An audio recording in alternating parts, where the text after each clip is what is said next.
Herb White, welcome to Listening with Leaders. You are the president and CEO of Sharonview Federal Credit Union, which is located in South Carolina, but really you're so close to North Carolina, buddy. You might as well be in North Carolina, right?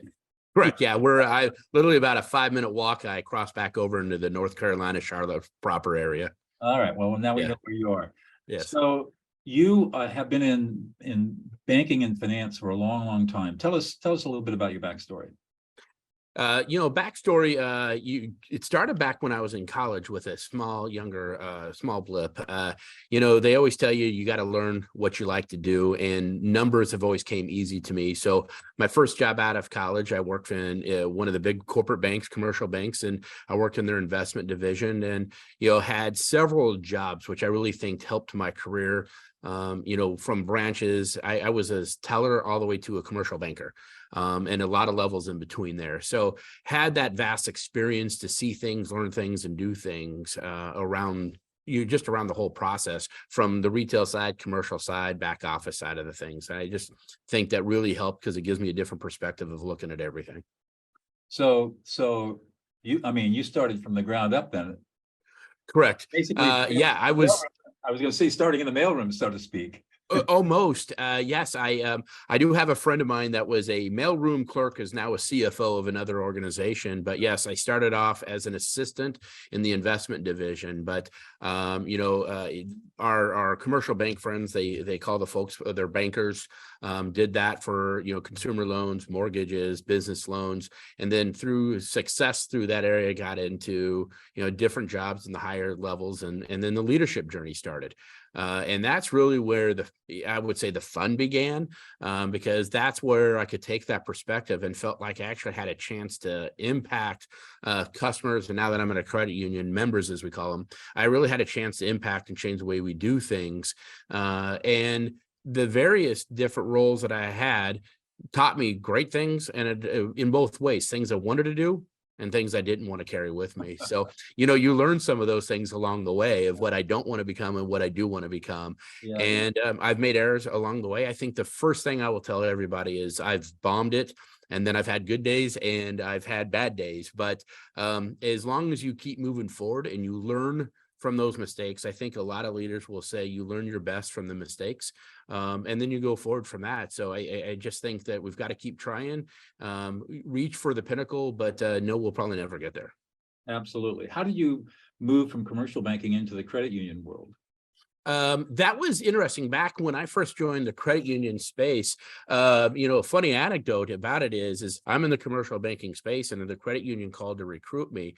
And my first response to my wife was, well, I think they've called the wrong person. I'm a commercial banker. And, proud of that fact. But what was happening is they were looking out to create the division.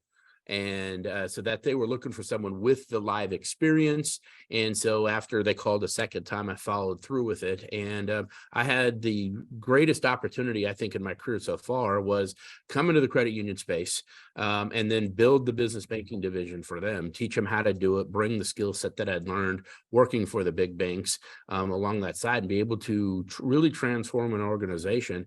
And that part taught me a lot, not just about how to do things, but how to lead across in an organization that I had no command, or what we'd say no control of, no direct reporting for.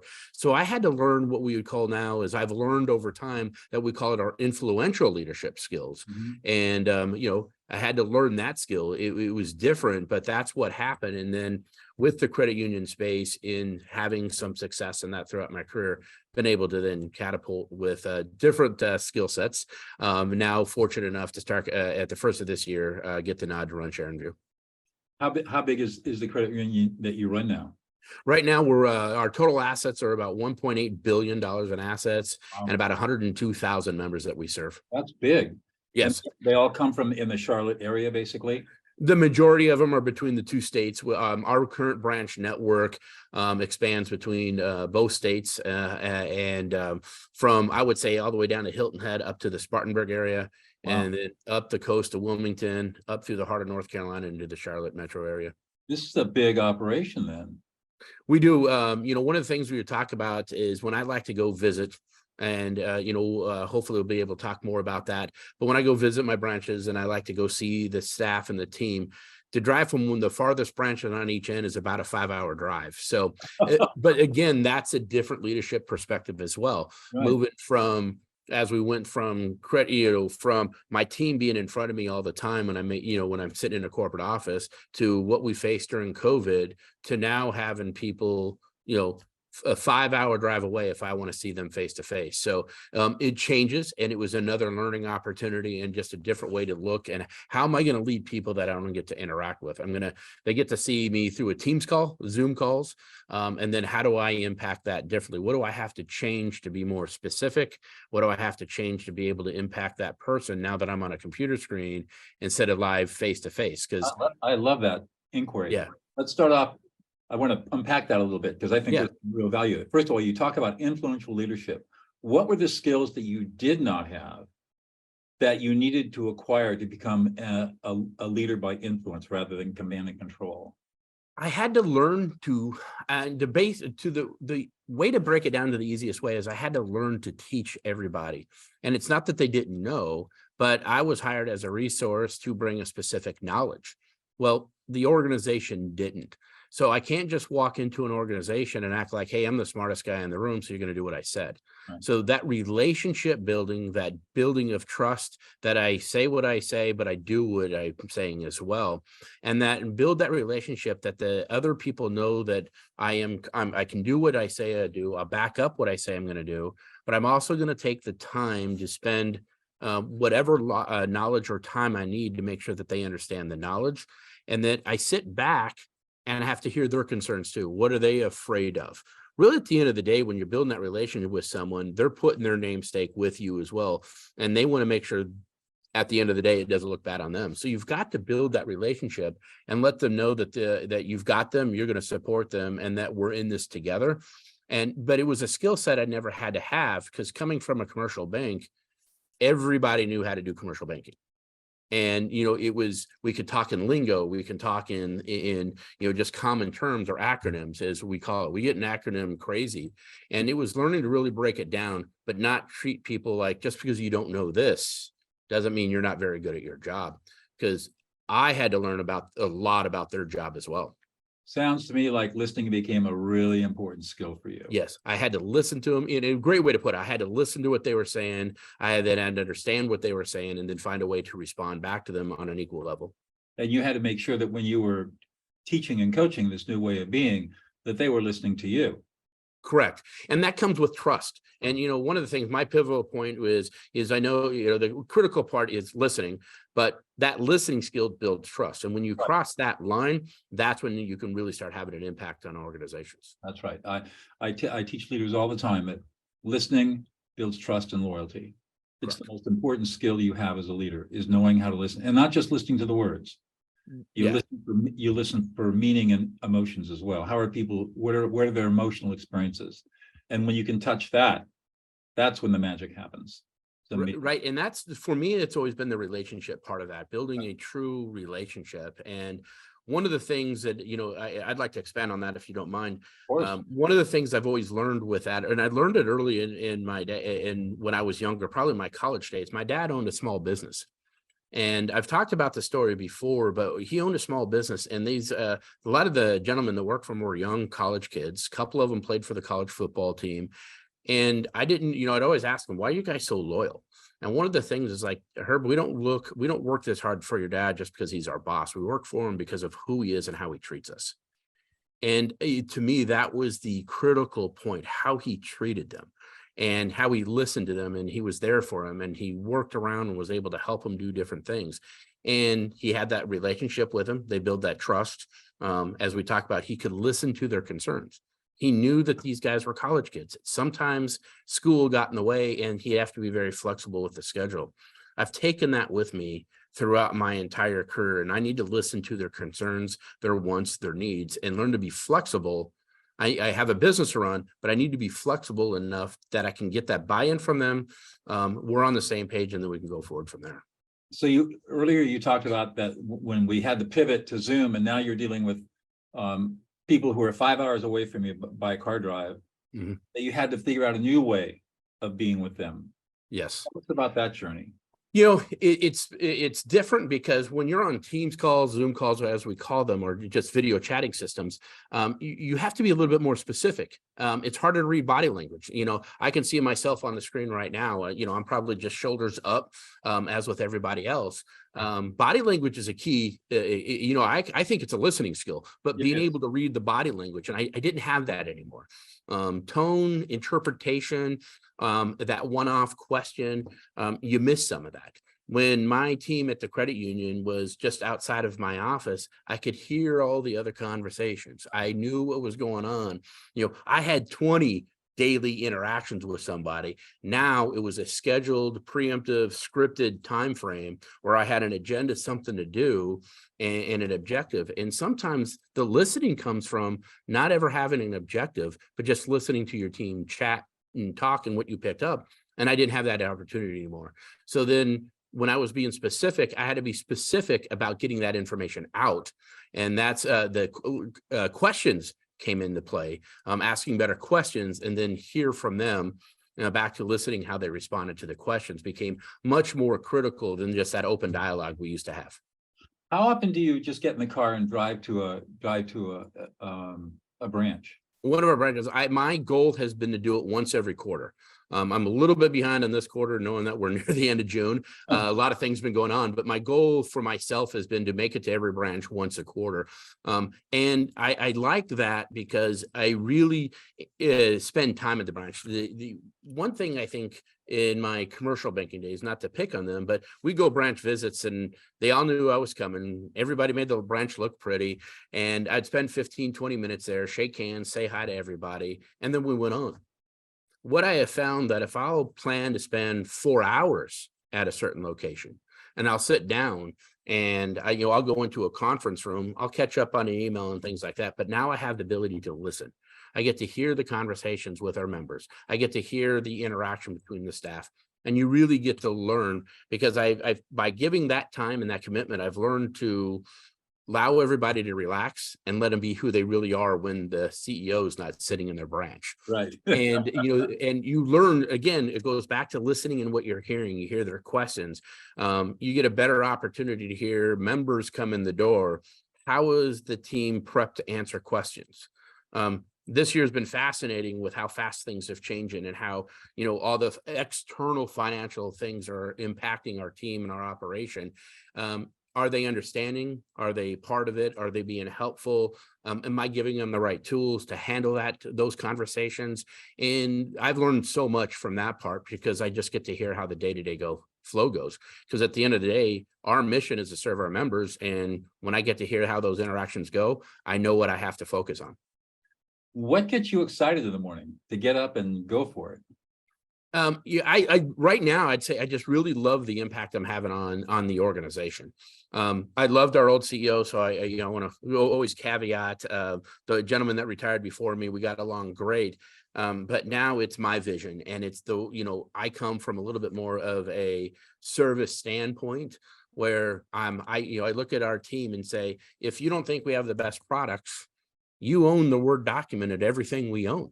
I'll give you the Word document. I'm going to delegate the authority, because I can give somebody a task that just creates followers. But when I delegate the authority, that's when I create real leaders. So I'm going to give them the authority to edit the Word document. Now we're having an impact. And now I'm letting the team really thrive and change the focus. And that's really what I love that. In the wake of everything that's happening this year financially, I think credit unions are staying strong, but we get member survey scores back, customer surveys. But again, to reiterate, we call them members. And our member scores are higher than they were last year. Wow. In the wake of all the negative attitude. So it's showing that we're having the right conversations with our members. So we're teaching our teams now to listen. And to me, I think that's really exciting just to see the transformation of what we're going through and how we're facing adversity, that we're facing in the economic cycle in 2023. So what makes you really excited is creating new leaders. Right. A great way to put it. Yes. And I guess I touched on that a little bit. So, is giving that authority for them to make the decision. I'm making leaders instead of followers. And, you know, we all love followers, but you know, my job is to make the leaders, and I'm seeing the change. I'm seeing the impact. Even with my direct reports, I'm seeing them making decisions now instead of coming to, you know, we're making decisions where I think in our past we would talk about it a lot and then, you know, we'd all get together, but now we're empowering people to make the right decisions and pushing that all the way down. So I'm not just having that impact at the executive level, I'm having it all the way through my organization. And I'm seeing that by results and what we're going through and the results we're still having with our members, the efforts that we're seeing out in our branch network. I'm very, very proud of that team, and I'm 6 months in, I couldn't be more pleased with the progress they've made. And that's, you know, that just gets you excited and want to continue to go do it and do it a little bit more. Pretty obvious. Yeah. What is it you think that's unique that you bring to the table? Really, it's I'm excitable. I think that's it. But it's for me, I really have a passion. One of the things that I tell my team a lot is a saying I like is heavy head, heavy heart. And I'm okay with having a heavy heart. It's okay to struggle when you have to make the hard decisions. And I lead with that a little bit. The heart's always in the forefront of the tough decisions, the impact of I'm going to, you know, one more chance, you know, this person needs this. If I could have done something better as a leader, would this person be a different person today? So that's that heart where I put it back to myself. What else could I have done? And so I think what separates that a lot is when we talk about heavy head, heavy heart is the fact that I want the entire organization, and they're slowly knowing that, but I care about them personally. I care about them first, then I'll care about the results of the credit union, because I truly believe when they know I care about them, then we'll always be doing the right thing. That's a really great philosophy. I wish more people would adopt it. Yes. And we're working on it. Yeah, it's not there, but we're working on it. But I think that's that influence. And that's one of the things I always want to make, because it goes back to what I said earlier. Right. It was my dad. I learned that from my dad at an early age. He cared about the people and they went out of the way to help him. And I hope, and again, my philosophy is I'm going to do that with my organization now that it's close to 300 employees, that they're going to realize that. And I want that same impact to happen to them. And then we can move forward with it. And that's how we get better results. So do you see the credit union expanding and continuing to grow with new branches as the years go forward? Definitely in the years go forward. I have so much confidence in what we're doing, where we're going, and with the team that we have here. Obviously, right now, I would say short term, inflationary cost just makes things not economical, but definitely, I think we have a brand, we have a model, we have just a culture that I think people want to be a part of. And, for us, again, I think to wrap up everything I was saying about the heavy head, the heavy heart, the passion for the people, the caring about them, that's our culture. And when you build a strong culture through your caring, one of our sayings is a genuine care and concern. We care about our employees. And that is a culture that is hard to create, and we have one. And I believe we can take that culture and do a lot of great things to more areas, more locations, and for more members and more employees. Yeah, and you're in a part of the United States that's going through growth, population growth. Definitely. And that's it's a different way to handle it, because the demographics coming in a lot. One of our new strategies that we're taking into place is looking at the demographics, generations as we talk about it, and making sure that we're serving everybody at a different level. That, again, that came from empowering the right people to make the right decisions at the right time. And by listening to that, now in this case, listening to our members, a younger generations, they probably want more phones. My parents' age people, they want to come into the branch and they want to talk to somebody. Well, how do we broaden that spectrum across the board? You've got to listen. As much as we know we have to listen to our people and we have to listen to our staff, we also have to listen to our members and make sure we're delivering the right product to them at the right times. Right. And and so that's part of that success as well. Interesting. So credit unions have been around for a long time. Do you continue to see a credit union as being a viable financial institution in the yes. 100%. As long as I've been in the financial career, I now feel I've been in the credit union space more than I have on the banking side. And I really love what we do. I love the overall structure of what credit unions are, where we come from, and where the decisions are made. And it fits more my personality side. So don't ever want to sound critical, because I did serve on, and work many years in our commercial banks, and I learned so much from that side, as I said earlier. But I like our model. I like our not-for-profit organization. I like the fact that every member is one vote, and no one person gets to drive a lot of the thought process around that. And there's challenges with that, because there's 300 members and 300 different personalities. But luckily we have a volunteer board that does it, and we narrow that down for our board, and I get my guidance from them as they truly elected officials. I like our structure. I like what we do, and I like how our mission is to serve underserved areas. And I feel Sharonview, we do that very well. If you looked at where a lot of our branches are, they're not near metropolitan areas. Our best branches, from a transaction count, and I don't want to say in another category for my other leaders that may listen to this, but from a transaction of where we impact the communities, it's in the smaller communities and some of the underserved. So I feel credit unions will have this for a long time because of what we do. That's amazing. Yeah. I've got one more question for you before. Okay. What's one thing about yourself, Herb, that we would never know unless you revealed it to us? Oh, wow. One thing about myself, I live in South Carolina. I don't know why this just came into my head. And so, and I do not like being hot. Oh, no.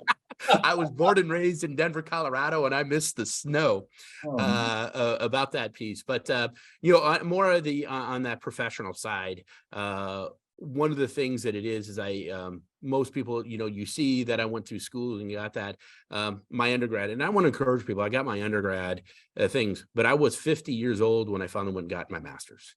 Wow. And, so I hope that encourages a lot. It wasn't that straight path. I went through a lot of my career without that. Always want to, it doesn't always have to be a formal, but I will always encourage people to continue to educate themselves. So separately from that, one of the things I always like to push is it doesn't have to be a degreed program, but we have money in our budgets for continued education. And I truly believe in that mindset.